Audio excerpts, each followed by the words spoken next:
या देवी सर्वभूतेषु मां कूष्माण्डरूपेण संस्थिता। नमस्तस्यै नमस्तस्यै नमस्तस्यै नमो नमः। प्रेम से बोलिए जय माता दी। हे भक्तों, आज शारदीय नवरात्रि का चौथा दिन है। इस दिन हम सृष्टि की आदि शक्ति माँ कूष्मांडा की आराधना करते हैं। माँ कूष्मांडा ही वह शक्ति है जिनकी दिव्य मुस्कान से संपूर्ण ब्रह्मांड की उत्पत्ति हुई। उनकी कृपा से ही साधक को आयु, आरोग्य, धन और सुख समृद्धि की प्राप्ति होती है। आज की इस पावन बेला में हम सबसे पहले सुनेंगे माँ कूष्मांडा की कथा, फिर सुनेंगे माँ भगवती दुर्गा की कथा। इसके बाद श्री दुर्गा सप्तशती पाठ, जिसमें देवी माँ की अद्भुत महिमा और उनकी दिव्य लीलाओं का वर्णन है। फिर हम सुनेंगे श्री दुर्गा कवच, जो भक्त को माँ की कृपा से हर संकट से सुरक्षित करता है। और अंत में हम करेंगे दुर्गा चालीसा और माँ की आरती, क्योंकि आरती के बिना माँ की पूजा अधूरी मानी जाती है। तो भक्तों, पूरे भाव और श्रद्धा के साथ आरंभ से अंत तक जुड़े रहिए और माँ की कृपा का संपूर्ण लाभ प्राप्त कीजिए। प्रेम से बोलिए जय माता दी। आइए सुनिए माँ कूष्मांडा की व्रत कथा। हे भक्तों, नवरात्रि के चौथे दिन माँ कूष्मांडा की पूजा की जाती है। माँ कूष्मांडा को अष्टभुजा देवी के नाम से भी जाना जाता है। माँ कूष्मांडा सूर्य मंडल के भीतर के लोक में रहती है। माँ कूष्मांडा की पूजा करने से रोग, दोष और यश, बल और धन में वृद्धि होती है। माँ कूष्मांडा की पूजा करने से सभी मनोकामनाएं पूरी होती है। माँ कूष्मांडा की पूजा करने से प्राण शक्ति और बुद्धिमत्ता बढ़ती है। माँ कूष्मांडा को पीले रंग के फूल या चमेली का फूल अर्पित करना चाहिए। माँ कूष्मांडा को मालपुआ का भोग लगाना चाहिए। माँ कूष्मांडा की पूजा के लिए पीले रंग के कपड़े पहनने चाहिए। माँ कूष्मांडा की पूजा के बाद प्रसाद को दान करना चाहिए और स्वयं भी ग्रहण करना चाहिए। माँ कूष्मांडा की पूजा के बाद आरती करनी चाहिए। माँ कूष्मांडा को श्रृंगार में सिंदूर, काजल, चूड़ियाँ, बिंदी, बिछिया, कंघी, दर्पण और पायल भी अर्पित कर सकते हैं। नवरात्रि के चौथे दिन देवी माता को कूष्मांडा के रूप में पूजा जाता है। अपनी मंद हल्की हंसी के द्वारा अंड यानी ब्रह्मांड को उत्पन्न करने के कारण इस देवी को कूष्मांडा नाम से अभिहित किया गया है। जब सृष्टि नहीं थी, चारों तरफ अंधकार ही अंधकार था, तब इसी देवी ने अपने ईसत हास्य से ब्रह्मांड की रचना की थी। इसलिए इसे सृष्टि की आदि स्वरूपा या आदि शक्ति कहा गया है। इस देवी की 8 भुजाएं हैं, इसलिए अष्टभुजा कहलाई। इनके 7 हाथों में क्रमशः कमंडल, धनुष, बाण, कमल, पुष्प, अमृत पूर्ण कलश, चक्र तथा गदा है। 8वें हाथ में सभी सिद्धियों और निधियों को देने वाली जपमाला है। इस देवी का वाहन सिंह है और इन्हें कुहरे की बलि प्रिय है। संस्कृति में कुहरे को कूष्मांड कहते हैं, इसलिए इस देवी को कूष्मांडा कहा जाता है। इस देवी का वास सूर्य मंडल के भीतर लोक में है। सूर्य लोक में रहने की शक्ति क्षमता केवल इन्हीं में है, इसलिए इनके शरीर की कांति और प्रभा सूर्य की भांति ही दिव्य पैमान है। इन्हीं की तेज से 10 दिशाएं आलोकित है। ब्रह्मांड की सभी वस्तुओं और प्राणियों में इन्हीं का तेज व्याप्त है। अंचल और पवित्र मन से नवरात्रि के चौथे दिन इस देवी की पूजा आराधना करनी चाहिए। इससे भक्तों के रोगों और शोकों का नाश होता है तथा उसे आयु, बल और आरोग्य प्राप्त होता है।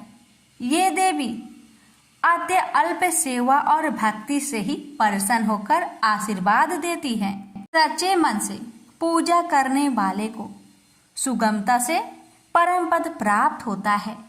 विधि विधान से पूजा करने पर भक्त को कम समय में ही कृपा का सूक्ष्म भाव अनुभव होने लगता है। ये देवी आधियों व्याधियों से मुक्त करती है और उसे सुख, समृद्धि और उन्नति प्रदान करती है। अंततः इस देवी की उपासना में भक्तों को सदैव तत्पर रहना चाहिए।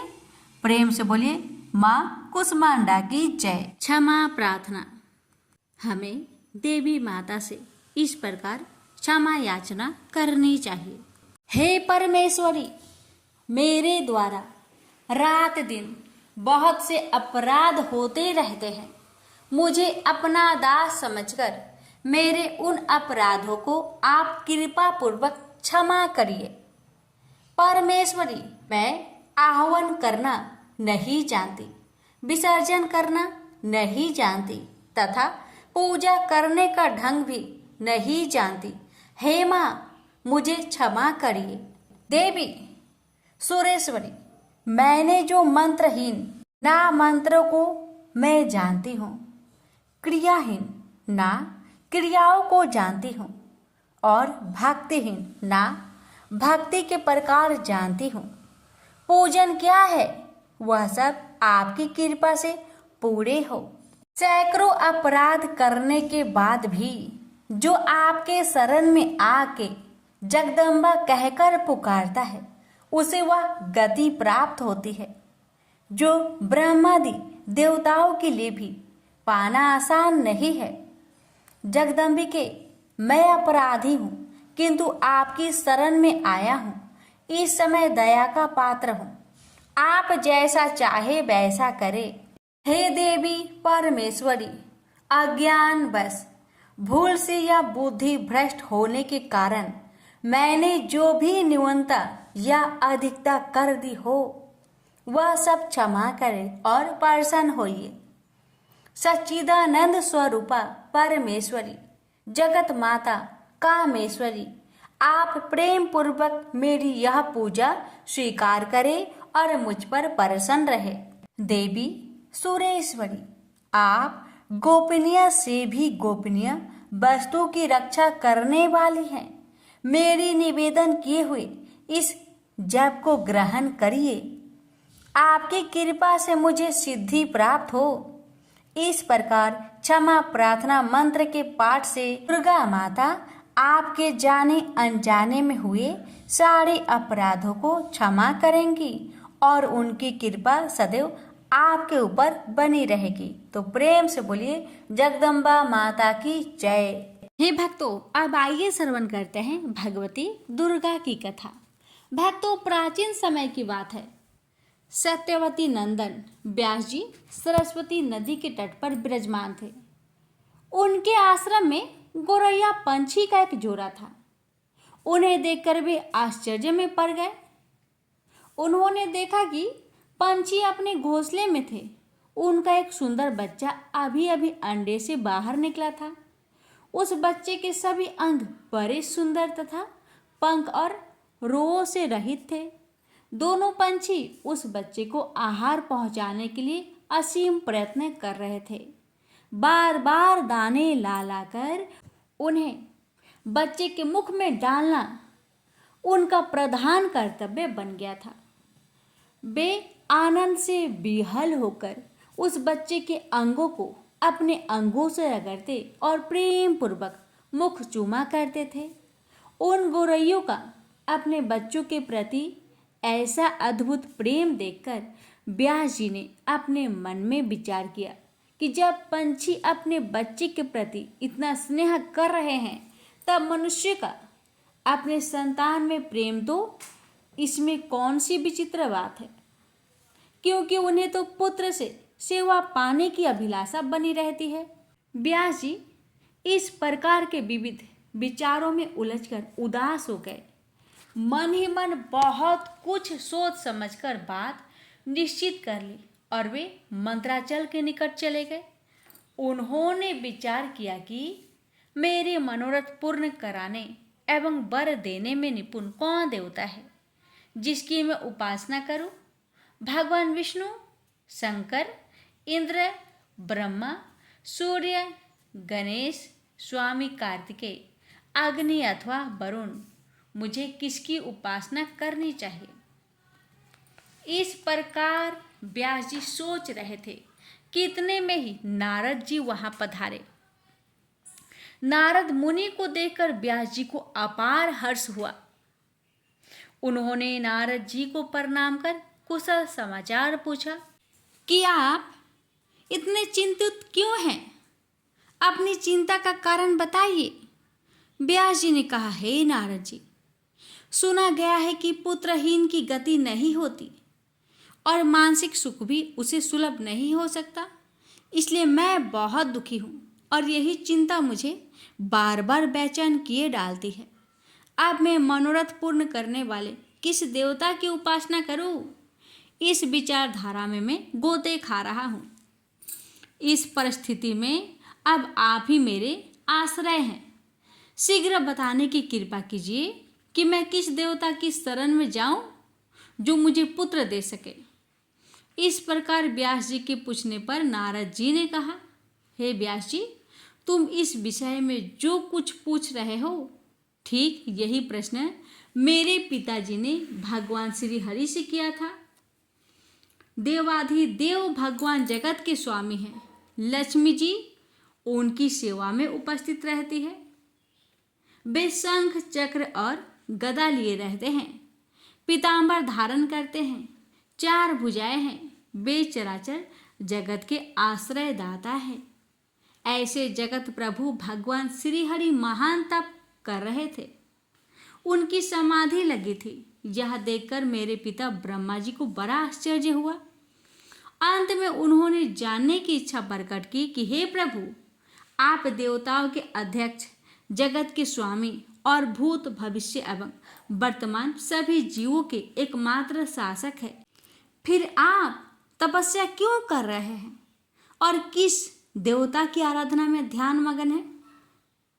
मुझ दास को यह रहस्य स्पष्ट बताने की कृपा कीजिए, क्योंकि श्रेष्ठ पुरुष किसी बात को छिपाते नहीं हैं। ब्रह्मा जी की बात सुनकर श्री हरि ने कहा कि हे ब्राह्मण, सावधान होकर सुनो। मैं अपने मन का विचार व्यक्त करता हूँ। देवता, दानव और मानव सब यही जानते हैं कि तुम सृष्टि के निर्माण करते हो। मैं पालन करता हूँ और शिव संहार किया करते हैं। किंतु फिर भी वेद के परगामी पुरुष अपनी मुक्ति से यह सिद्ध करते हैं कि रचना, पालन और संहार करने की यह योग्यता जो हमें मिली है, इसकी आदि शास्त्री शक्ति देवी है। वे कहते हैं कि संसार की सृष्टि करने के लिए तुम में राजसी शक्ति का संचार हुआ है, मुझे सात्विकी शक्ति मिली है और रुद्र में तामसी शक्ति का अभिभार्य हुआ है। उस शक्ति के अभाव में तुम इस संसार की सृष्टि नहीं कर सकते।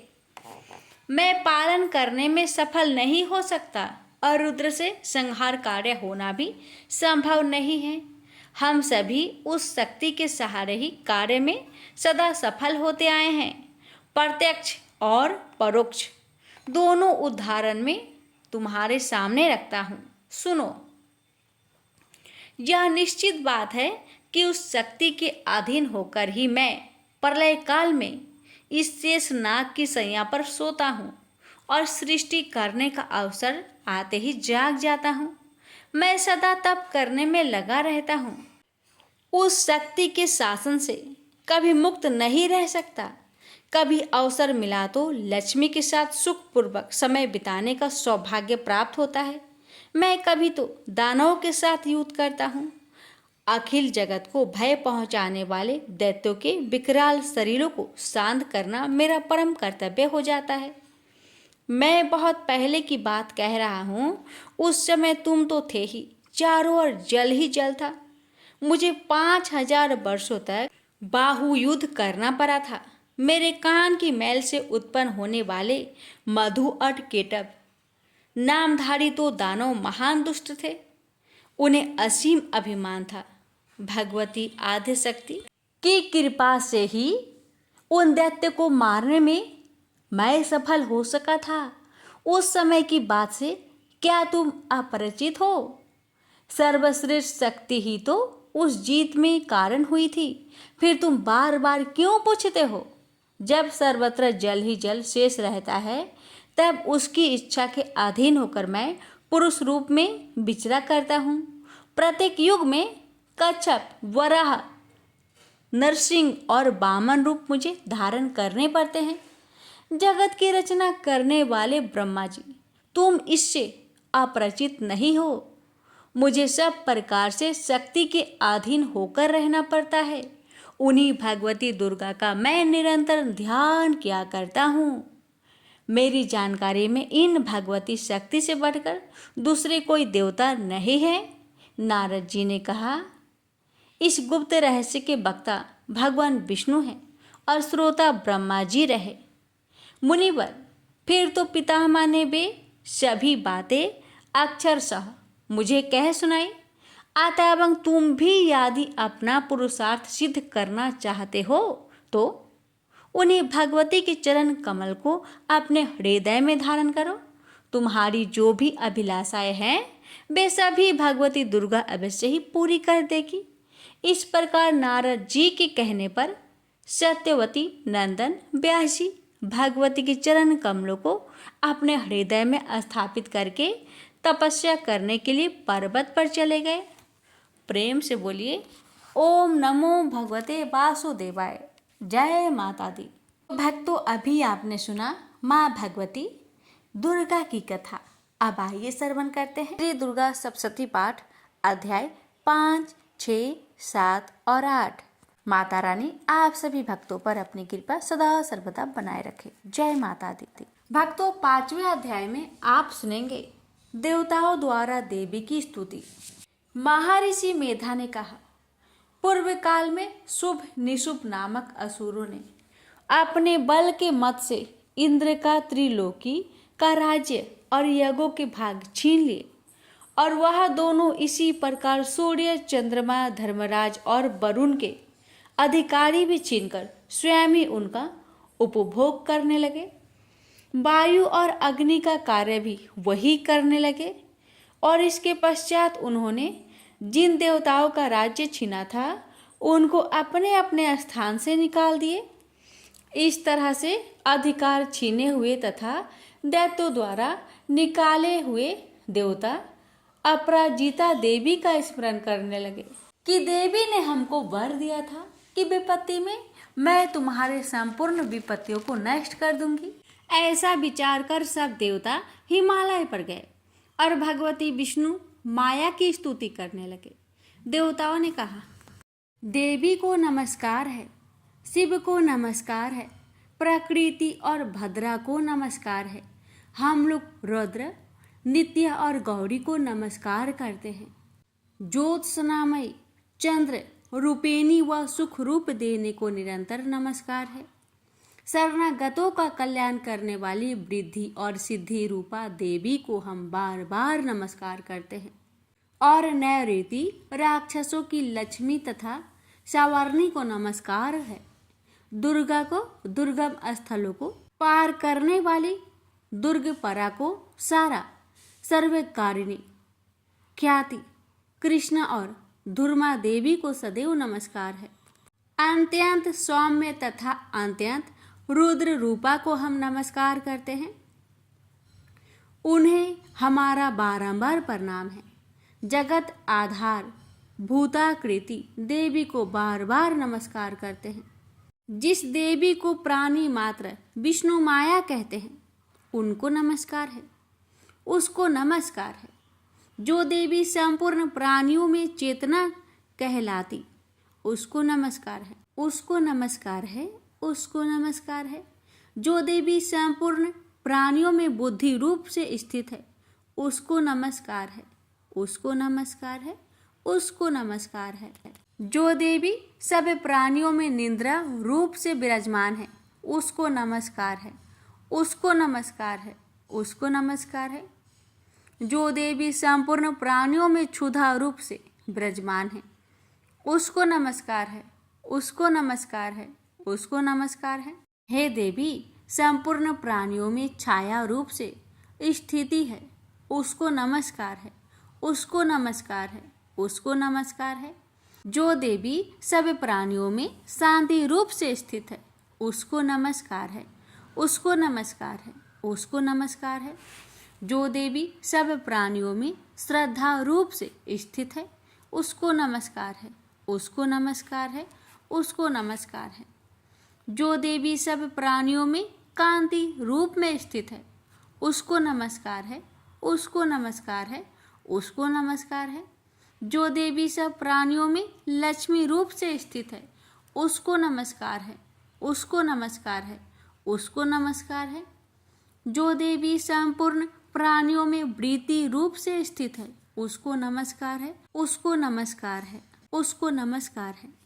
जो देवी सब प्राणियों में दया रूप से स्थित है, उसको नमस्कार है, उसको नमस्कार है, उसको नमस्कार है। जो देवी संपूर्ण प्राणियों में तुष्टि रूप से स्थित है, उसको नमस्कार है, उसको नमस्कार है।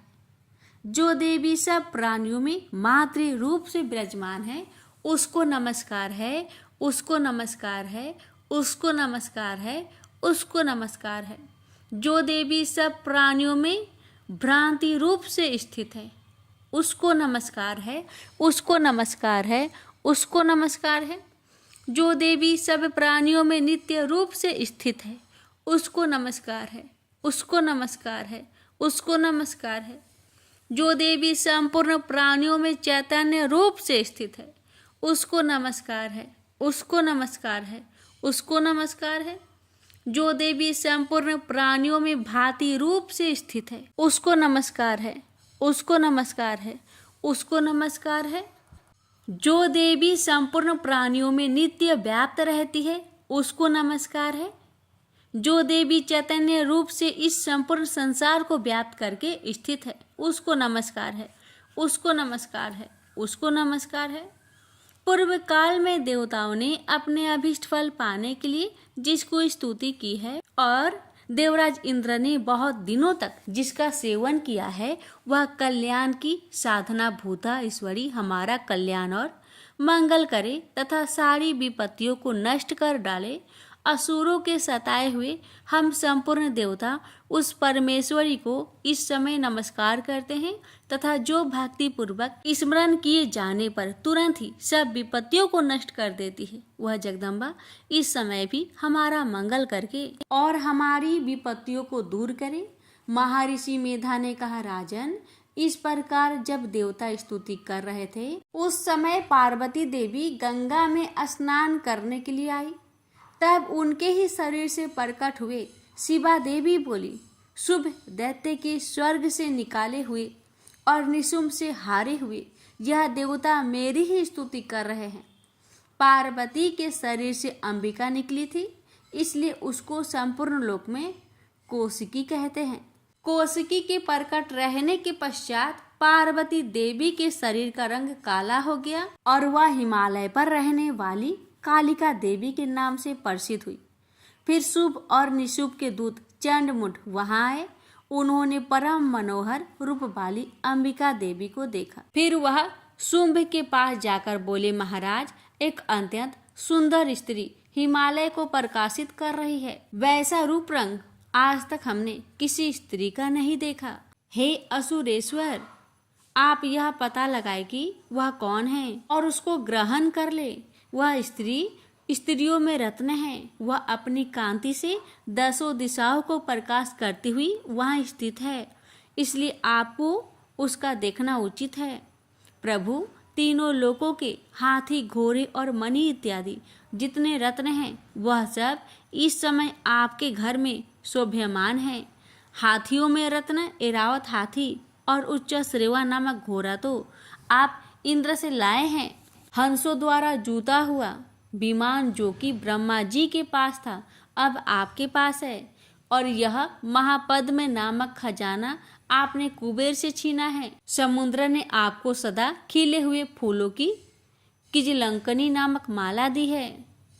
वरुण का कांचन वर्षा नामक छत्र आपके पास है और रथों में श्रेष्ठ प्रजापति का रथ भी आपके पास ही है। दैत्येंद्र मृत्यु की उत्तरा का दीदा नामक शक्ति भी आपसे छीन ली है, और वरुण का पास भी आपके भ्राता निशुंभ के पास ही है, और समुद्र में पैदा होने वाले सब प्रकार के रत्न भी आपके भ्राता निशुंभ के अधिकार में है, और जो अग्नि में न जल सके ऐसा वस्त्र अग्निदेव ने आपको दिए हैं। दैत्यराज, इस प्रकार सारी रत्न रूपी वस्तुएं आप संग्रह कर चुके हैं, तो फिर आप यह कल्याणमयी स्त्रियों में रत्न रूप अनुपम स्त्री ग्रहण क्यों नहीं करते? महर्षि मेधा ने कहा। चंडमुंड का यह वचन सुनकर शुंभ ने कहा, सुग्रीव को अपना दूत बनाकर देवी के पास भेजा जाए। प्रथम उसको सब कुछ समझा दिया कि वहां जाकर तुम उसको इस प्रकार कहना, और ये भी कह दिया कि जिस तरह से प्रसन्न होकर वह तुरंत यहाँ चली आए उसी प्रकार समझाकर कहना। दूत सुग्रीव पर्वत के उस रमणीक भाग में जहाँ देवी बसती थी पहुंचा। दूत ने कहा, हे देवी, दैत्यों का राजा शुंभ जो इस समय तीनों लोकों का स्वामी है, मैं उसका दूत हूँ और यहाँ तुम्हारे पास आया हूँ। संपूर्ण देवता उसकी आज्ञा एक स्वर में मानते हैं। अब जो कुछ उसने कहला भेजा है वह सुनो। उसने कहा है, इस समय संपूर्ण त्रिलोकी मेरे बस में है और संपूर्ण यज्ञों के भागों को पृथक पृथक मैं ही लेता हूँ, और तीनों लोकों में जितने श्रेष्ठ रत्न हैं वह सब मेरे पास है। देवराज इंद्र का वाहन ऐरावत मेरे पास है, जो मैंने उससे छीन लिया है। उच्च श्रवा नामक घोड़ा जो क्षीर सागर मंथन करने से प्रकट हुआ था, उसे देवताओं ने मुझे समर्पित किया है। हे सुंदरी, इनके अतिरिक्त और भी जो रत्न भूषण पदार्थ देवताओं के पास थे वह सब मेरे पास है। हे देवी, मैं तुम्हें संसार की स्त्रियों में रत्न मानता हूँ, क्योंकि रत्नों का उपभोग करने वाला मैं ही हूँ। हे चंचल कटाक्षों वाली सुंदरी, अब यह मैं तुझ पर छोड़ता हूँ कि तू मेरे या मेरे भाई महापराक्रमी निशुंभ की सेवा में आ जाए। यदि तू मुझे वरेगी तो तुझे अतुल महान ऐश्वर्य की प्राप्ति होगी। अतः तुम अपनी बुद्धि से यह विचार कर मेरे पास चली आओ। महर्षि मेधा ने कहा। दूत के ऐसा कहने पर संपूर्ण जगत का कल्याण करने वाली भगवती दुर्गा मन ही मन मुस्कुराई और इस प्रकार कहने लगी। देवी ने कहा, हे दूत, तू जो कुछ कह रहा है वह सत्य है और इसमें किंचित मात्र भी झूठ नहीं है। शुंभ इस समय तीनों लोकों का स्वामी है और निशुंभ भी इसी तरह पराक्रमी है, किंतु इसके संबंध में मैं जो प्रतिज्ञा कर चुकी हूँ उसे मैं कैसे झुठला सकती हूँ। अतः तू मैंने जो प्रतिज्ञा की है उसे सुन। जो मुझे युद्ध में जीत लेगा और मेरे अभिमान को खंडित करेगा और बल में मेरे समान होगा, वही मेरा स्वामी होगा। इसलिए शुंभ अथवा महापराक्रमी निशुंभ यहाँ आवे और युद्ध में जीतकर मुझसे विवाह कर ले। इसमें भला देर की क्या आवश्यकता है। दूत ने कहा, हे देवी, तुम अभिमान में भरी हुई हो, मेरे सामने तुम ऐसी बात ना करो। इस त्रिलोकी में मुझे तो ऐसा कोई दिखाई नहीं देता जो कि शुंभ और निशुंभ के सामने ठहर सके। हे देवी, जब अन्य देवताओं में से कोई शुंभ व निशुंभ के सामने युद्ध में ठहर नहीं सकता, तो फिर तुम जैसी स्त्री उनके सामने रणभूमि में ठहर सकेगी। जिन शुंभ आदि असुरों के सामने इंद्र आदि देवता नहीं ठहर सके, तो फिर तुम अकेली स्त्री उनके सामने कैसे ठहर सकोगी। अतः तुम मेरा कहना मानकर उनके पास चली चलो, नहीं तो जब वह तुम्हें केस पकड़कर घसीटते हुए ले जावेंगे तो तुम्हारा गौरव नष्ट हो जाएगा। इसलिए मेरी बात मान लो। देवी ने कहा, जो कुछ तुमने कहा ठीक है। शुंभ और निशुंभ बड़े बलवान हैं, लेकिन मैं क्या कर सकती हूँ, क्योंकि मैं बिना विचारे प्रतिज्ञा कर चुकी हूँ। इसलिए तुम जाओ और मैंने जो कुछ कहा है वह सब आदर पूर्वक असुरेंद्र से कह दो। इसके पश्चात जो वह उचित समझे कर ले। जय माता दी। छठे अध्याय में सुनेंगे धूम्रलोचन वध की कथा। महर्षि मेधा ने कहा, देवी की बात सुनकर दूत क्रोध में भरा हुआ वहां से असुरेंद्र के पास पहुंचा और सारा वृत्तांत उसे कह सुनाया। दूत की बात सुन असुरेंद्र के क्रोध का पारावार न रहा और उसने अपनी सेनापति धूम्रलोचन से कहा, धूम्रलोचन, तुम अपनी सेना सहित शीघ्र वहां जाओ और उस दुष्टा को केसों से पकड़कर घसीटते हुए यहाँ ले आओ। यदि उसकी रक्षा के लिए कोई दूसरा खड़ा हो, चाहे वह देवता, यक्ष अथवा गंधर्व ही क्यों ना हो, उसको तुम अवश्य मार डालना। महर्षि मेधा ने कहा। शुंभ के इस प्रकार आज्ञा देने पर धूम्रलोचन 60,000 राक्षसों की सेना को साथ लेकर वहां पहुंचा और देवी को देख ललकार कर कहने लगा, अरे तू शुभ और निशुभ के पास चल।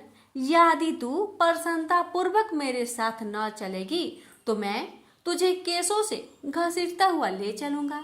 देवी कहने लगी, असुरेंद्र का भेजा हुआ तेरे जैसा बलवान यदि बलपूर्वक मुझे ले जावेगा तो ऐसी दशा में मैं तुम्हारा क्या कर सकती हूँ। महर्षि मेधा ने कहा। ऐसा कहने पर धूम्रलोचन उसकी ओर लपका, किंतु देवी ने उसे अपनी हुक्कार से ही भस्म कर डाला।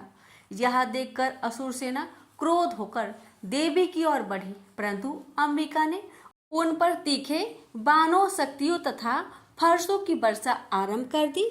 इतने में देवी का वाहन भी अपनी ग्रीवा के बालों को झटकता हुआ और बड़ा भारी शब्द करता हुआ असुर सेना में कूद पड़ा। उसने कई असुर अपने पंजों से, कई अपने जबड़ा से और कई को धरती पर पटक कर अपने दांतों से घायल करके मार डाला। उसने कई असुरों को अपने नखों से पेट फाड़ डाले और कई असुरों को तो केवल थप्पड़ मारकर सिर धड़ से अलग कर दिया। कई असुरों की भुजाएं और सिर तोड़ डाले और गर्दन के बालों को हिलाते हुए उनके कई असुरों को पकड़कर पेट फाड़ कर उनका रक्त पी डाला। इस प्रकार देवी के उस महावाहन सिंह ने क्षण भर में असुर सेना को समाप्त कर दिया। शुंभ ने यह सुना कि देवी ने धूम्रलोचन असुर को मार डाला है और उसके सिंह ने सारी सेना का संहार कर दिया। तब उसका बड़ा क्रोध आया। उसके मारे क्रोध के होठ फड़कने लगे और उसने चंड और मुंड नामक महाअसुरों को आज्ञा दी, हे चंड, हे मुंड, तुम अपने साथ एक बड़ी सेना लेकर वहां जाओ और उस देवी के बाल पकड़कर और बांधकर तुरंत यहाँ ले आओ।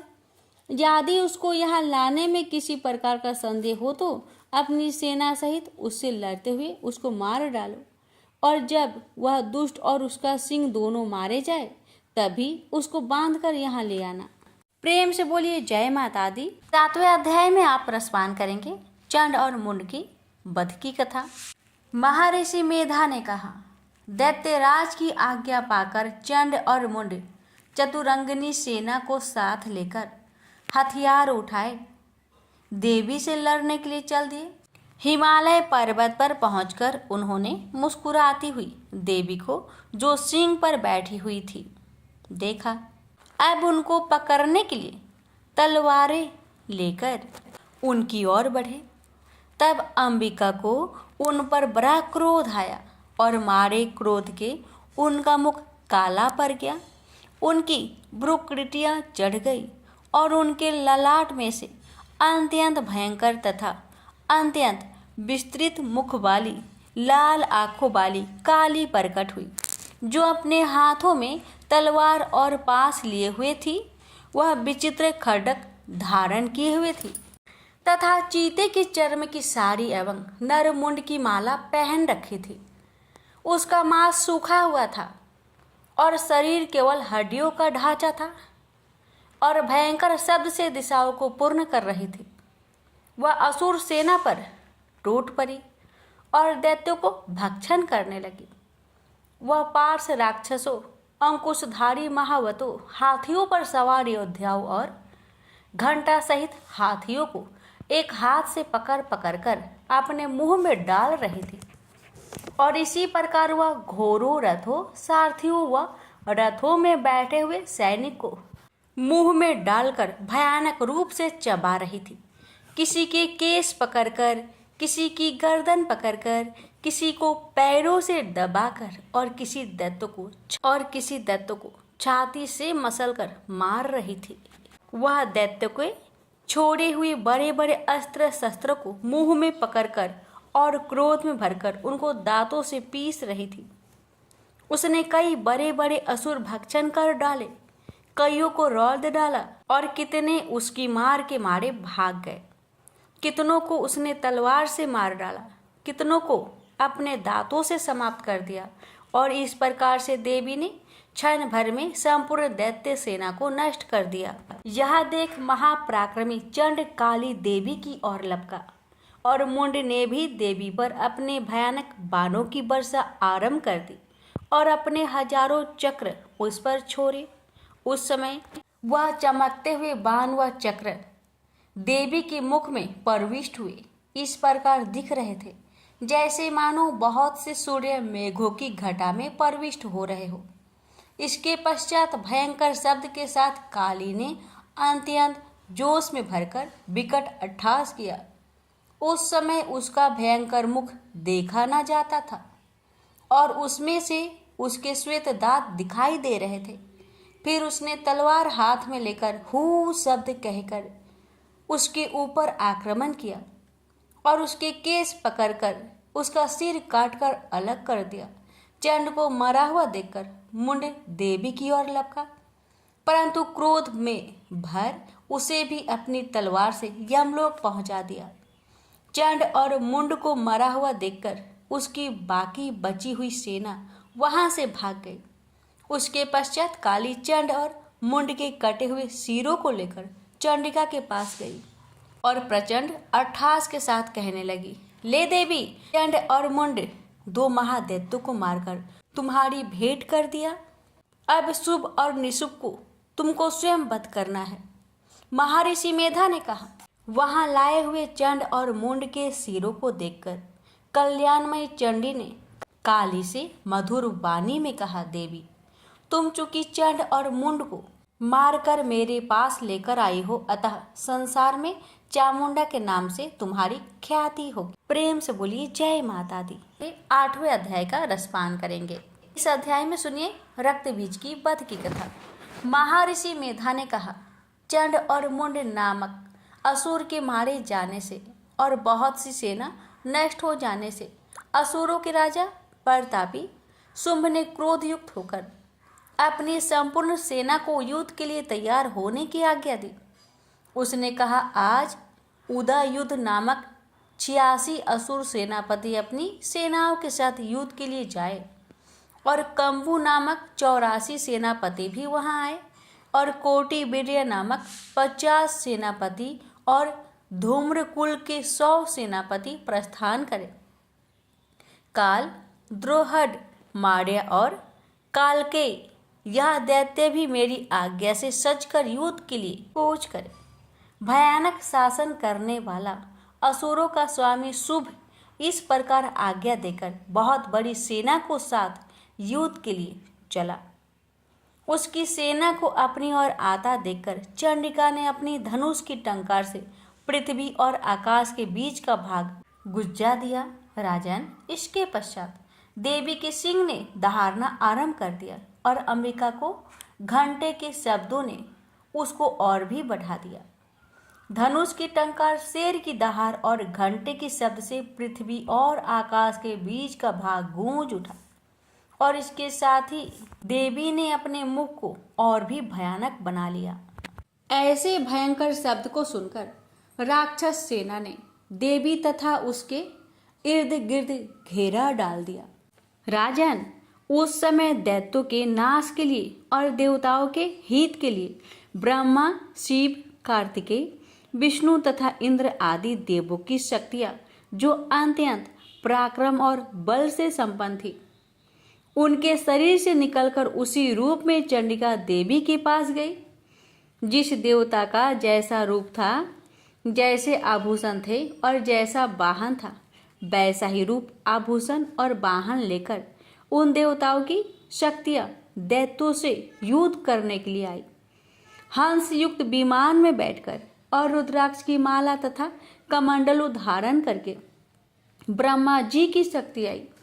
वृषभ पर सवार होकर, हाथ में त्रिशूल लेकर, महानाग का कंकन पहनकर और चंद्र रेखा से भूषित होकर भगवान शंकर की शक्ति महेश्वरी आई। और मोर पर आरूढ़ होकर, हाथ में शक्ति लिए दैत्यों से युद्ध करने के लिए कार्तिकेय जी की शक्ति उन्हीं का रूप धारण करके आई। भगवान विष्णु की शक्ति गरुड़ पर सवार होकर शंख, चक्र, गदा, धनुष तथा खड्ग हाथ में लिए हुए आई। श्री हरि की शक्ति बाराही 12 का शरीर धारण करके आई और नरसिंह के समान शरीर धारण करके उनकी शक्ति नरसिंही भी आई। उसकी गर्दन में झटकों से आकाश के तारे टूट पड़ते थे। और इसी प्रकार देवराज इंद्र की शक्ति ऐन्द्री भी ऐरावत के ऊपर सवार होकर आई।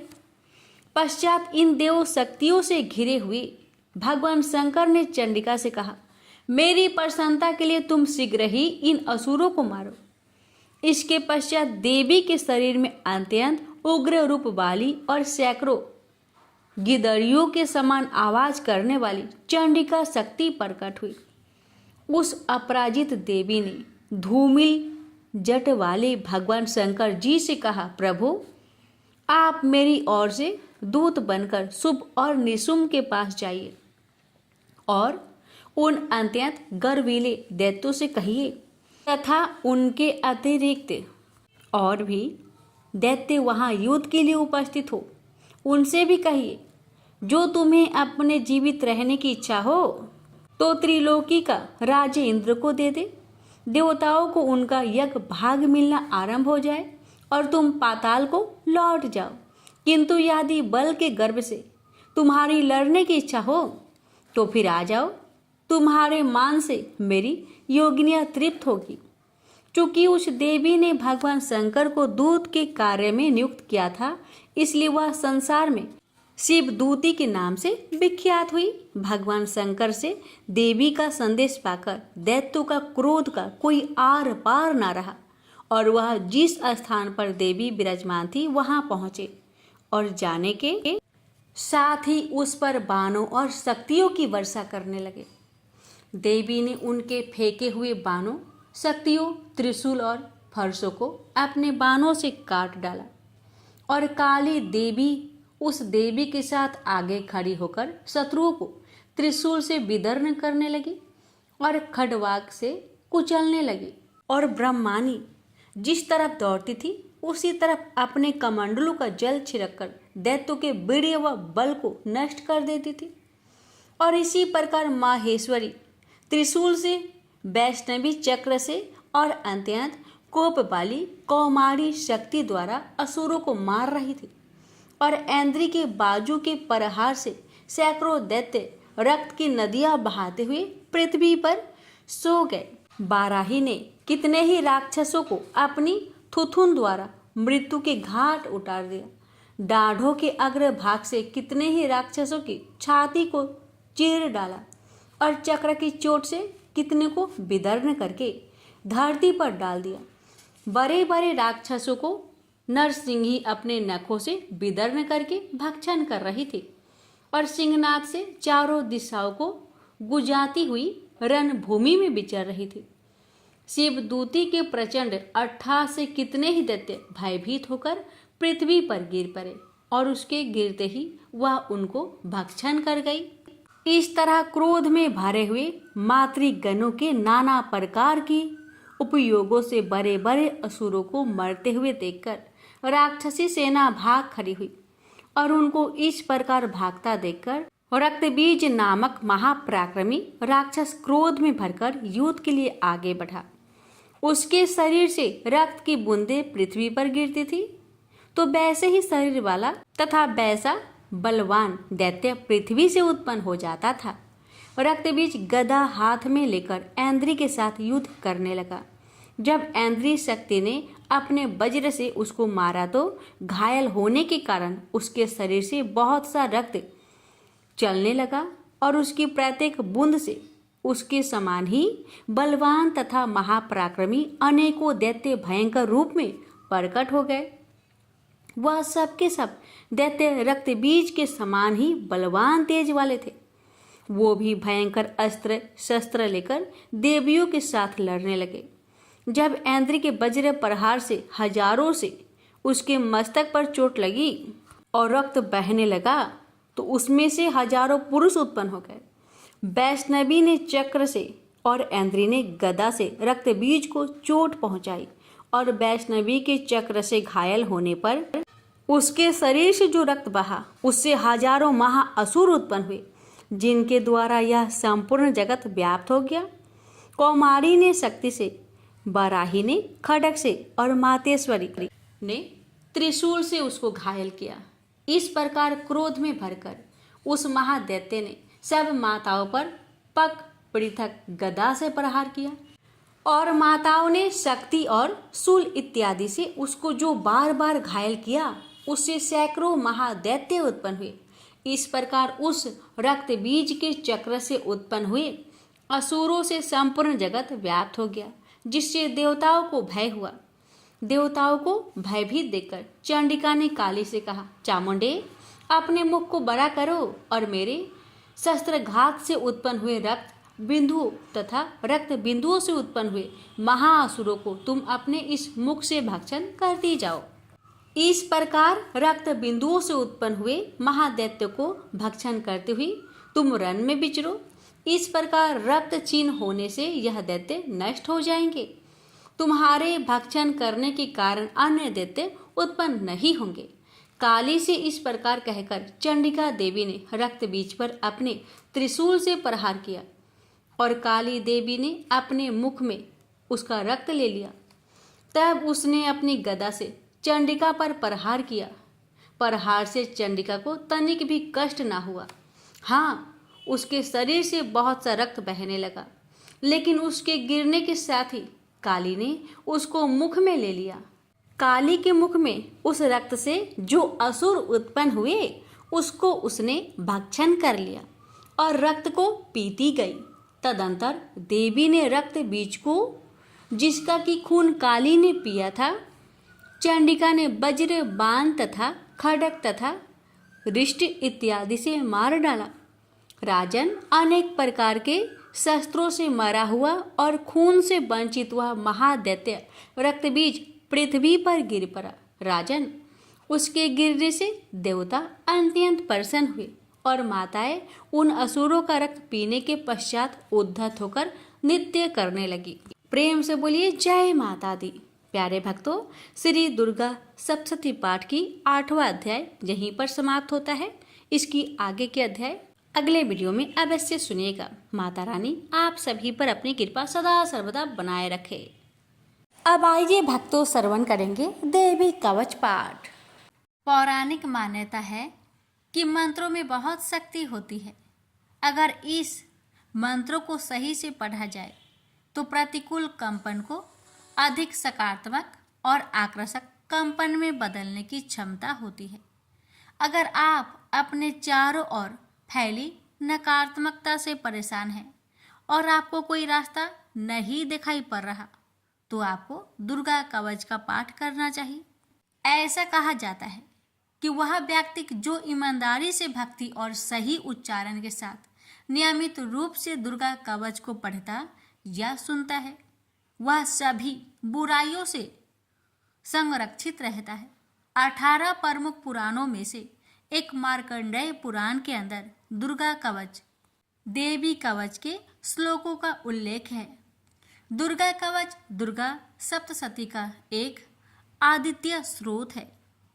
दुर्गा कवच को भगवान ब्रह्मा ने ऋषि मार्कंडेय को सुनाया और इसमें 47 श्लोक शामिल है।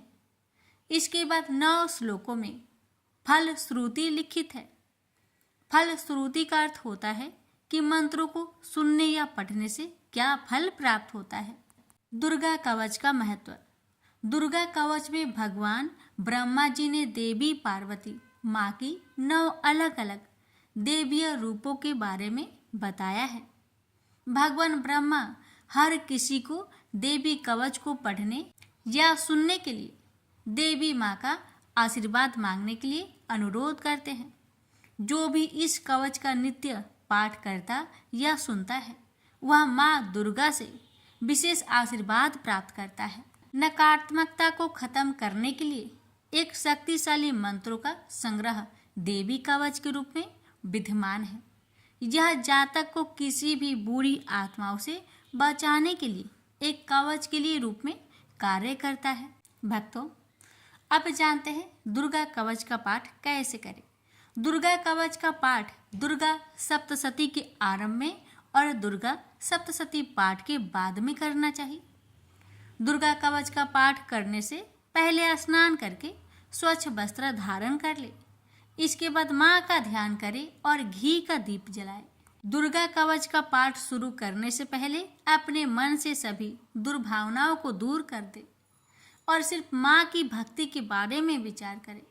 माँ को पुष्प अर्पित करने के बाद फल मिष्ठान का भोग लगाए और दुर्गा कवच का पाठ शुरू करें। दुर्गा कवच का पाठ करने के लाभ। दुर्गा कवच का पाठ करने से जातक के मन और उसके आसपास से नकारात्मक ऊर्जाओं का नाश होता है। दुर्गा कवच का पाठ करने से जातक को प्रेत बाधा जैसी समस्याओं से जल्दी मुक्ति मिल जाती है। दुर्गा कवच का पाठ करने से अकाल मृत्यु जैसे संकट दूर होते हैं। दुर्गा कवच का पाठ करने से बड़े से बड़े संकट का निवारण होता है। दुर्गा कवच का पाठ करने से असाध्य रोगों से मुक्ति मिलती है। इतना ही नहीं, दुर्गा कवच का पाठ से न्यायालय से जुड़ी मामलों में जीत हासिल होती है। भक्तों, इस पावन दुर्गा कवच का पाठ करने से इतना ही नहीं, शत्रुओं में भी विजय हासिल होती है। अब जानिए दुर्गा कवच पाठ करने के कुछ नियम। दुर्गा कवच करते समय शब्दों के उच्चारण का विशेष ध्यान देना चाहिए। अगर आप संस्कृत में पाठ नहीं कर पा रहे तो हिंदी में पाठ करें, लेकिन गलत उच्चारण में इसका पाठ कभी ना करें। दुर्गा कवच का पाठ करते समय प्याज, लहसुन, तंबाकू, मांस, मदिरा और किसी भी प्रकार के तामसिक भोजन को ना ग्रहण करें। दुर्गा कवच का पाठ करते समय पूर्ण ब्रह्मचर्य का पालन करना चाहिए। दुर्गा कवच का पाठ करते समय मन में कोई भी छल कपट, लोभ, लालच को नहीं रखना चाहिए और सच्चे मन से माँ की आराधना करनी चाहिए।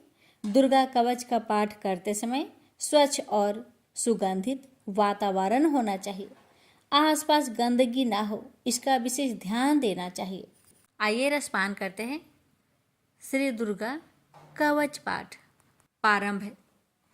महर्षि मार्कंडेय बोले, हे पितामह, संसार में जो गुप्त हो और मनुष्यों की सब प्रकार से रक्षा करता हो और जो आपने किसी को आज तक न बताया हो, वह कवच मुझे बताइए।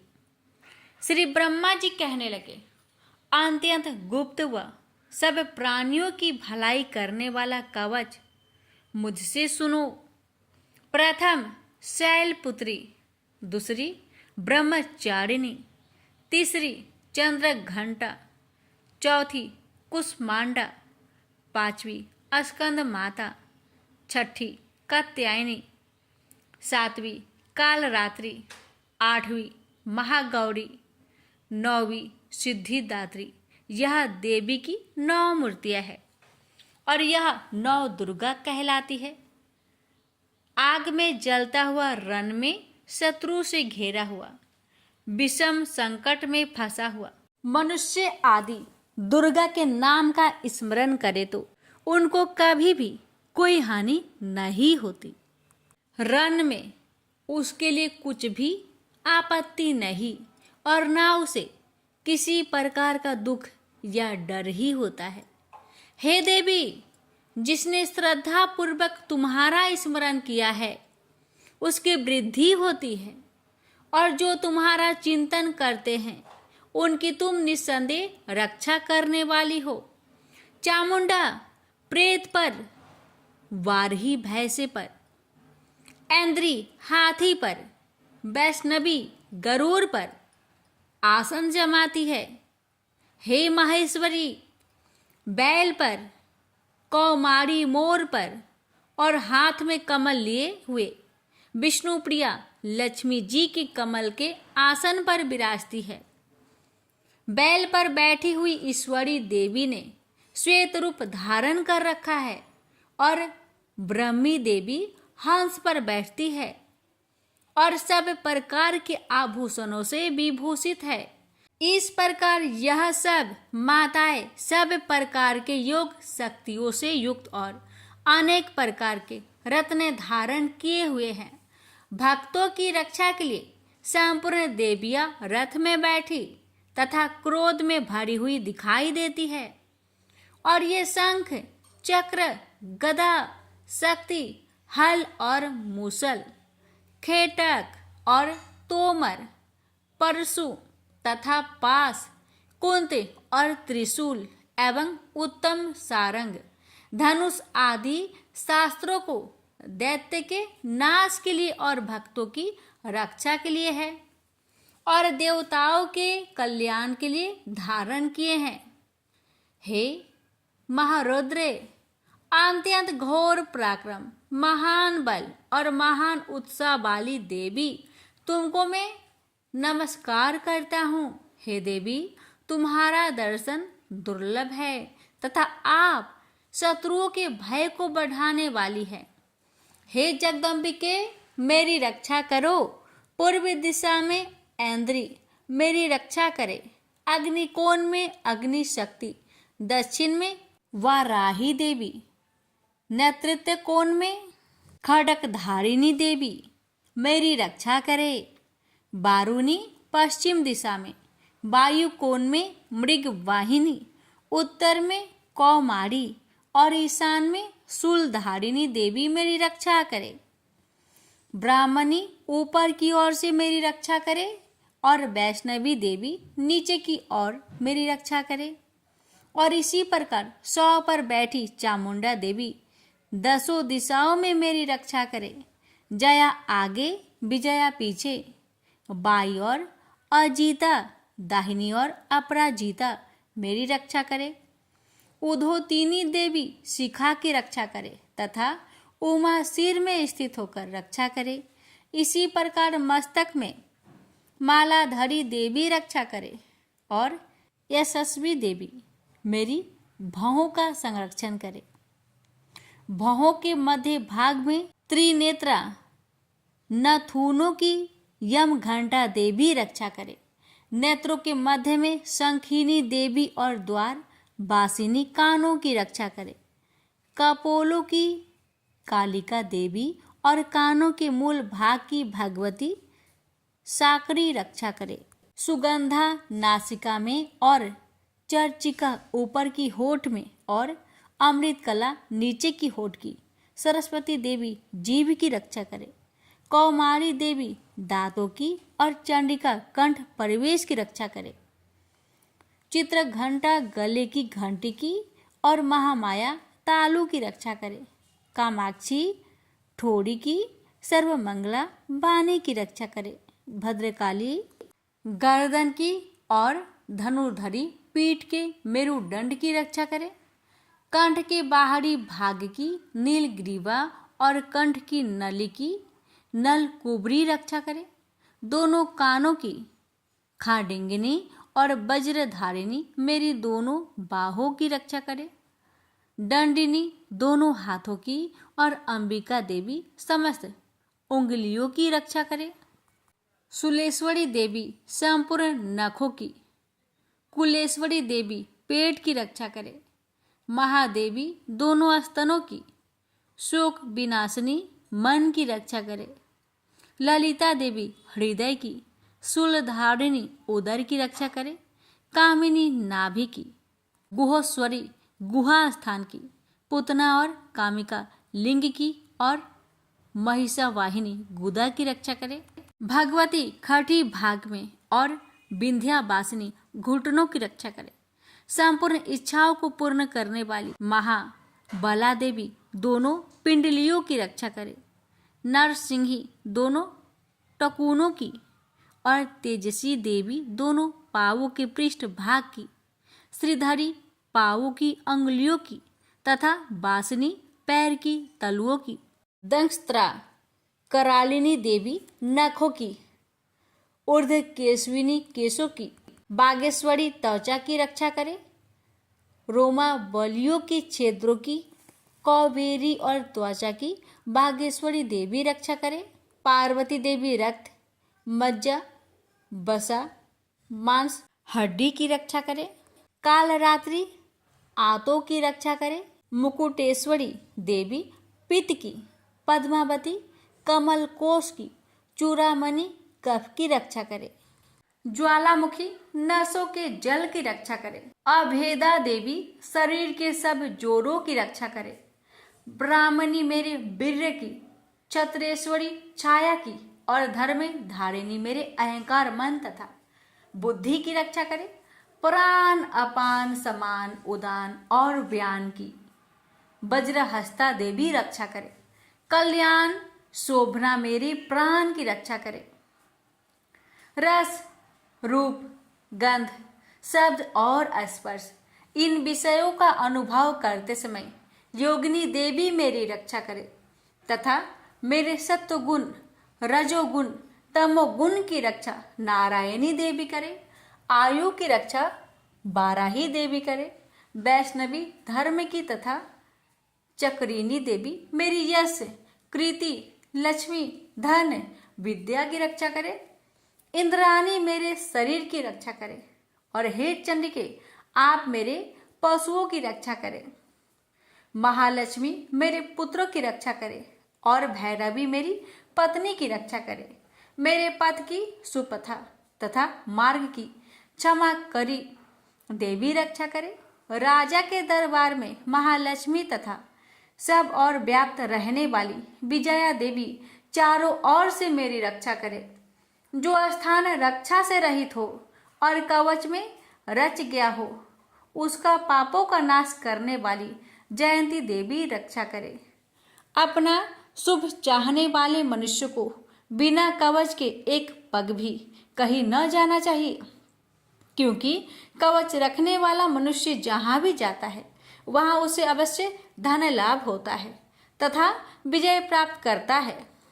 अभीष्ट वस्तु की इच्छा करता है वह उसको इस कवच के प्रभाव से अवश्य मिलती है और वह इसी संसार में महा ऐश्वर्य को प्राप्त होता है। कवचधारी मनुष्य निर्भय होता है और वह तीनों लोकों में माननीय होता है। देवी का यह कवच देवताओं के लिए भी कठिन है। जो नित्य प्रति नियम पूर्वक तीनों संध्याओं को श्रद्धा के साथ इनका पठन पाठन करता है उसे देव शक्ति प्राप्त होती है। वह तीनों लोकों को जीत सकता है तथा अकाल मृत्यु से रहित होकर 100 वर्ष तक जीवित रहता है। उसकी लुता, चर्म रोग, विस्फोट आदि समस्त व्याधियां समूल नष्ट हो जाती है। वह अस्थावर, जंगम तथा कृत्रिम विष दूर होकर उनका कोई असर नहीं होता है तथा समस्त अभिचारक प्रयोग और इस तरह के जितने मंत्र तंत्र इत्यादि होते हैं इस कवच के हृदय में धारण कर लेने पर नष्ट हो जाते हैं। इसके अतिरिक्त पृथ्वी पर विचरने वाला भूचर, नभचर, जलचर प्राणी, उपदेश मात्र से सिद्ध होने वाले निम्न कोटि के देवता, जन्म के साथ प्रकट होने वाले देवता, कुल देवता, कंठमाल आदि डाकिनी शाकिनी, अंतरिक्ष में विचरने वाली अत्यंत बलवती भयानक डाकिनियाँ, गृह भूत, यक्ष, गंधर्व, राक्षस, ब्रह्म राक्षस, बैताल, कुष्मांड और भैरव आदि अनिष्ट कारक देवता भी उस मनुष्य को जिसने कि अपने हृदय में यह कवच धारण किया हुआ देखते ही भाग जाते हैं। इस कारण कवच के धारण करने से मान और तेज बढ़ता है। जो मनुष्य इस कवच का पाठ करके उसके पश्चात सप्तशती चंडी का पाठ करता है उसका यश जगत में विख्यात होता है। और जब तक वन पर्वत और कना आदि इस भूमंडल पर स्थित है तब तक यह पुत्र पौत्र आदि संतान परंपरा बनी रहती है।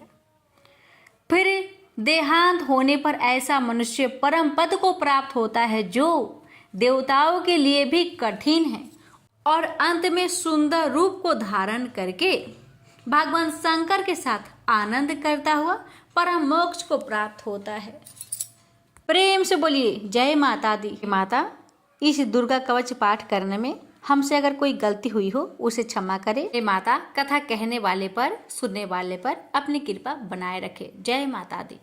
अब भक्तों रसपान करेंगे अर्थ और गला श्रोतम। मार्कंडेय जी कहते हैं, जयंती मंगला काली भद्र काली कपालिनी दुर्गा क्षमा शिवा धात्री स्वाहा और स्वधा, इन नामों से प्रसिद्ध देवी तुम्हें मैं नमस्कार करता हूँ। हे देवी, तुम्हारी जय हो। प्राणियों के संपूर्ण दुख हरने वाली तथा सब में व्याप्त रहने वाली देवी तुम्हारी जय हो। काल रात्रि तुम्हें नमस्कार है। मधु और केटभ दैत्य का वध करने वाली, ब्रह्मा को वरदान देने वाली देवी तुम्हें नमस्कार है। तुम मुझे रूप दो, जय दो, यश दो और काम क्रोध आदि शत्रुओं का नाश करो। महिषासुर का नाश करने वाली तथा भक्तों को सुख देने वाली देवी तुम्हें नमस्कार है। तुम मुझे सुंदर स्वरूप दो, विजय दो और मेरे शत्रुओं को नष्ट करो। हे रक्त बीज का वध करने वाली, हे चंड मुंड को नाश करने वाली, तुम मुझे रूप दो, जय दो, यश दो और काम क्रोध आदि शत्रुओं का नाश करो। हे शुभ, निशुभ और धूम्राक्ष राक्षस का मर्दन करने वाली देवी, मुझको स्वरूप दो, विजय दो और मेरे शत्रुओं का नाश करो। हे पूजित चरण युगल वाली देवी, हे संपूर्ण सौभाग्य प्रदान करने वाली देवी, तुम रूप दो, जय दो, यश दो और काम क्रोध आदि शत्रुओं का नाश करो। हे देवी, तुम्हारे रूप और चरित्र अमित है। तुम सब शत्रुओं का नाश करने वाली हो। मुझे रूप, जय, यश दो और काम क्रोध आदि शत्रुओं का नाश करो। पाप को दूर करने वाली चंडिके, इस संसार में जो भक्ति से तुम्हारा पूजन करते हैं उनको तुम रूप तथा विजय और यश दो तथा उनके शत्रुओं का नाश करो। रोगों का नाश करने वाली चंडिके, जो भक्ति पूर्वक तुम्हारी पूजा करते हैं उन्हें रूप दो, यश दो और उनके काम क्रोध आदि शत्रुओं का नाश करो। हे चंडिके, इस संसार में जो भक्ति से तुम्हारी पूजा करते हैं उनको तुम विजय और यश दो तथा उनके शत्रुओं का नाश करो। हे देवी, मुझे सौभाग्य दो और आरोग्य दो, परम सुख दो, रूप दो, जय दो, यश दो और मेरे काम क्रोध आदि शत्रुओं का नाश करो। हे देवी, जो मुझसे वैर रखते हैं उनका नाश करो और मुझे अधिक बल प्रदान कर रूप, जय, यश दो और मेरे शत्रुओं का संहार करो। हे देवी, मेरा कल्याण करो और मुझे उत्तम संपत्ति प्रदान करो। रूप, जय, यश दो और काम क्रोध आदि शत्रुओं का नाश करो। हे देवता तथा राक्षसों के मुकुट रत्नों से स्पर्श किए हुए चरणों वाली देवी, हे अंबिके, मुझे रूप दो, विजय तथा यश दो और मेरे शत्रुओं का नाश करो। और हे देवी, अपने भक्तों को विद्वान, कीर्तिवान और लक्ष्मीवान बनाओ और उन्हें रूप दो, उन्हें जय दो और उनके शत्रुओं का नाश करो। हे प्रचंड दैत्यों के अभिमान का नाश करने वाली चंडिके, मुझे शरणागत को रूप दो, विजय दो, यश दो और मेरे शत्रुओं का नाश करो। हे चार भुजाओं वाली, हे ब्रह्मा द्वारा प्रशंसित परमेश्वरी, आप मुझे रूप दो, जय दो, यश दो और मेरे शत्रुओं को नष्ट करो। निरंतर भक्ति से भगवान विष्णु से सदा स्तुति की हुई हे अंबिके, रूप, यश, जय दो और मेरे शत्रुओं को नष्ट करो।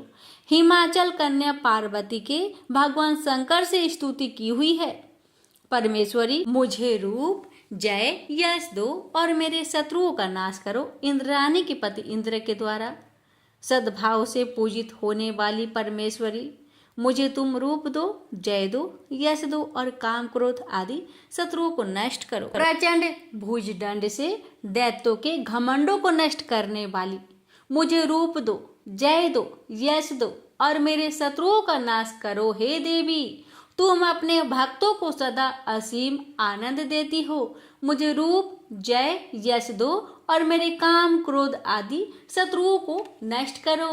देवी, मेरी इच्छा अनुसार चलने वाली सुंदर स्त्री मुझे प्रदान करो कि संसार सागर से तरने वाली तथा उत्तम कुल में उत्पन्न हुई हो। जो मनुष्य पहले इस स्रोतम का पाठ करता है और फिर सप्तशती रूपी महास्रोत का पाठ करता है, वह सप्तशती की जप संख्या से मिलने वाले श्रेष्ठ फल को प्राप्त होता है और उसके साथ ही उसे प्रचुर धन भी प्राप्त होता है। प्रेम से बोलिए जय माता दी। भक्तों, रसपान करे अर्थ किलक स्रोतम। महर्षि मार्कंडेय बोले, निर्मल ज्ञान रूपी शरीर धारण करने वाली, देवत्रय रूप दिव्य 3 नेत्र वाली, जो कल्याण प्राप्ति के हेतु है तथा अपने मस्तक पर अध्र चंद्र धारण करने वाली है, उन भगवान शंकर को नमस्कार है। जो मनुष्य अभिकीलक मंत्रों को जानता है वही पुरुष कल्याण को प्राप्त करता है। जो अन्य मंत्रों को जाप कर केवल सप्तशती स्रोत से ही देवी की स्तुति करता है, उसको इससे ही देवी की सिद्धि हो जाती है। उन्हें अपने कार्य की सिद्धि के लिए दूसरे की साधना करने की आवश्यकता नहीं रहती। बिना जप के ही उनके उच्चाटन आदि सिद्ध हो जाते हैं। लोगों के मन में शंका थी कि केवल सप्तशती की उपासना से अथवा सप्तशती को छोड़कर अन्य मंत्रों की उपासना से भी समान रूप से सब कार्य सिद्ध हो जाते हैं। तब इनमें कौन सा श्रेष्ठ साधन है? लोगों की इस शंका को ध्यान में रखकर भगवान शंकर ने अपने पास आए हुए जिज्ञासुओं को समझाया कि यह सप्तशती नामक संपूर्ण स्रोत ही कल्याण कर देने वाला है। इसके पश्चात भगवान शंकर ने चंडिका के सप्तशती नामक स्रोत को गुप्त कर दिया। अतः मनुष्य इसको बड़े पुण्य से प्राप्त करता है। जो मनुष्य कृष्ण पक्ष की 14 अथवा अष्टमी को एकाग्रचित होकर देवी को अपना सर्वस्व समर्पित कर देता है और फिर उसे प्रसाद रूप से ग्रहण करता है, उस पर दुर्गा प्रसन्न होती है, अन्यथा नहीं होती। इस प्रकार सिद्ध के प्रतिबंधक रूप कील के द्वारा भगवान शंकर ने इस स्रोत को कीलित कर रखा है। जो पुरुष इस सप्तशती को निष्कीलन करके नित्य पाठ करता है वह सिद्ध हो जाता है, वही देवों का पार्षद होता है और वह गंधर्व होता है। सर्वत्र विचरते रहने पर भी उस मनुष्य को इस संसार में कहीं कोई डर नहीं होता। वह आप मृत्यु के बस में नहीं पड़ता और मरकर मोक्ष की प्राप्ति हो जाती है। किंतु इस कीलक की विधि को जानकर ही सप्तशती का पाठ करना चाहिए। जो ऐसा नहीं करता वह नष्ट हो जाता है। कीलन और निष्कीलन संबंधी जानकारी के पश्चात ही यह स्रोत निर्दोष होता है और विद्वान पुरुष इस स्रोत का ही पाठ आरंभ करते हैं। स्त्रियों में जो कुछ सौभाग्य आदि दिखाई देता है वह सब इस पाठ की ही कृपा है। इसलिए इस कल्याणकारी स्रोत का सदा पाठ करना चाहिए। इस स्रोत का शनैः पाठ करने से भी 16 फल की प्राप्ति होती है और उच्च स्वर से ही इसका पाठ आरंभ करना चाहिए। जिस देव के प्रसाद से ऐश्वर्य, सौभाग्य, आरोग्य, संपत्ति, शत्रुनाश तथा परम मोक्ष की प्राप्ति होती है, उस देवी की स्तुति मनुष्य को अवश्य करनी चाहिए। हे माता, इस कवच पाठ को कहने में अगर हमसे कोई भूल चूक हुई हो तो मुझे क्षमा करें और इस पाठ को सुनने वाले भक्तों पर अपनी कृपा सदा बनाए रखे और मुझ पर भी अपनी कृपा बनाए रखे। प्रेम से बोलिए जय माता दी। अब आइए श्रवण करें श्री दुर्गा चालीसा और आरती।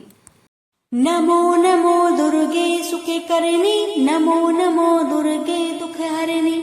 निरंकार है ज्योति तुम्हारी, तिहु लोक फैली उजियारी। शशि ललाट मुख महाविशाला, नेत्र लाल प्रकृति विकराला। रूप मातु को अधिक सुहावे, दर्श करत जन अति सुख पावे। तुम संसार शक्ति लय कीना, पालन हेतु अन्न धन दिन्ना, अन्नपूर्णा होई जगे पाला, तुम ही आदि सुंदरी बाला। प्रलय काल सब नासनहारी, तुम गौरी शिव शंकर प्यारी, शिव योगी तुम्हारे गुण गावे, ब्रह्मा विष्णु तुम्हें नित्य ध्यावे।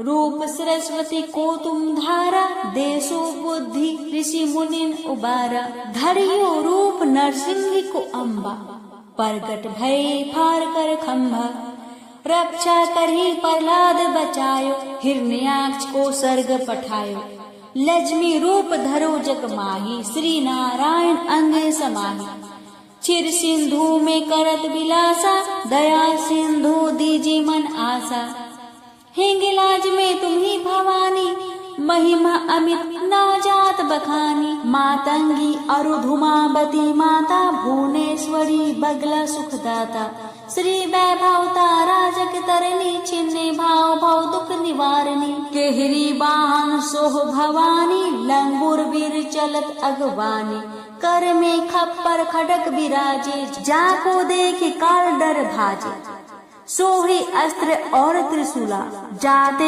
उठत शत्रु ही सूला, नगर कोट में तुम ही विराजत, तिहु लोक में डंका बाजत, शुंभ निशुंभ दानव तुम मारे, रक्त बीज संखन संहारे, महिषासुर नृप अति अभिमानी, जे ही अघे भार मही अकुलानी, रूप कराल काले का धारा, सेने सहित तुम सिंह ही संहारा, पड़ी गाठ संतन पर जब जब, भई सहाय मातु तब तब, अमर पूरी अरु बसाओ लोका, तब महिमा सब रहे अशोका, ज्वाला में है ज्योति तुम्हारी, तुम्हें सदा पूजे नर नारी, प्रेम भक्ति से जो यश गावे, दुख दरिद्र निकट नहीं आवे, ध्यावे तुम्हें जो नर मन लाई, जन्म मरण ताको छूटी जाई,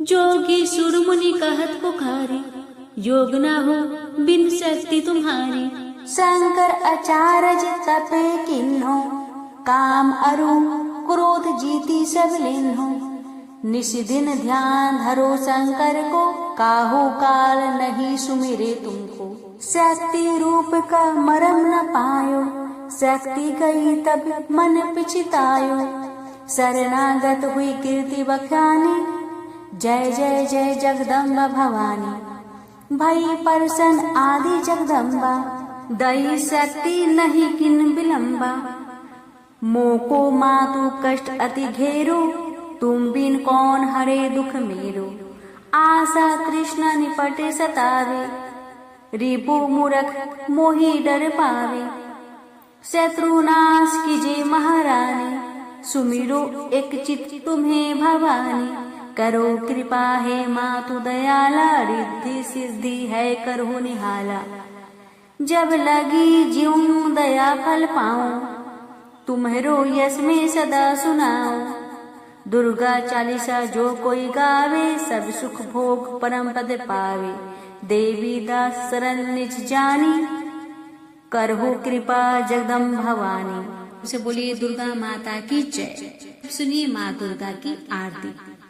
ओम जय अम्बे गौरी, मैया जय श्यामा गौरी, तुम्हें को निस दिन ध्यावत, तुमको निस दिन ध्यावत, हरि ब्रह्मा शिवरी।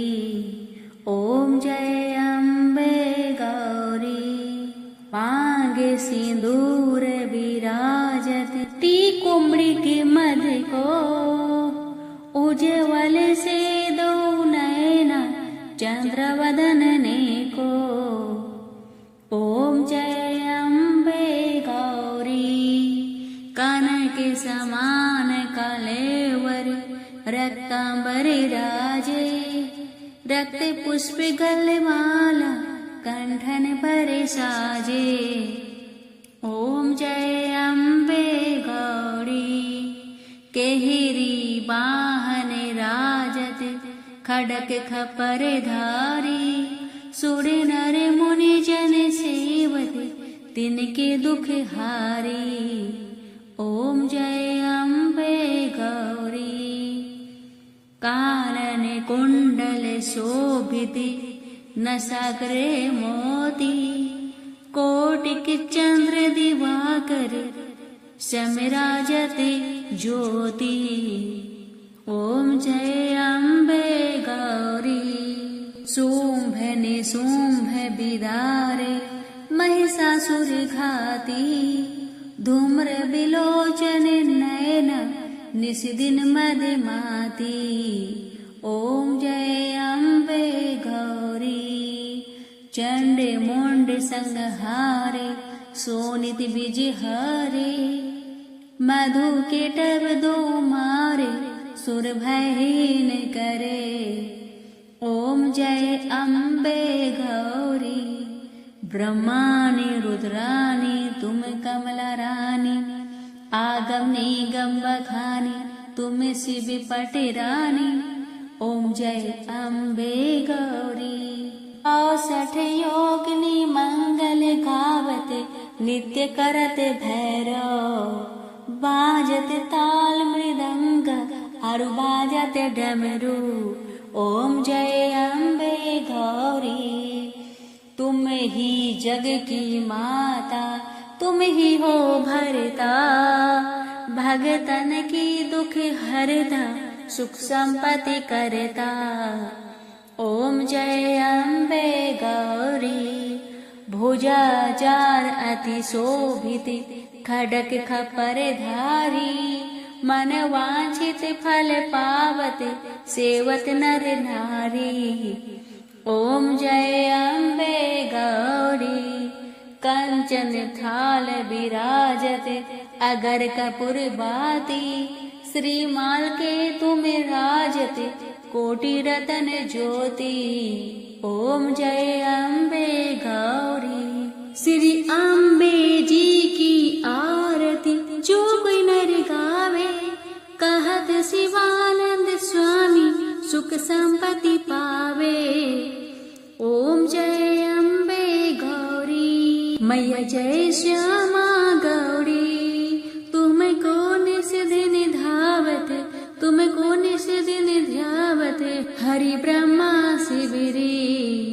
ओम जय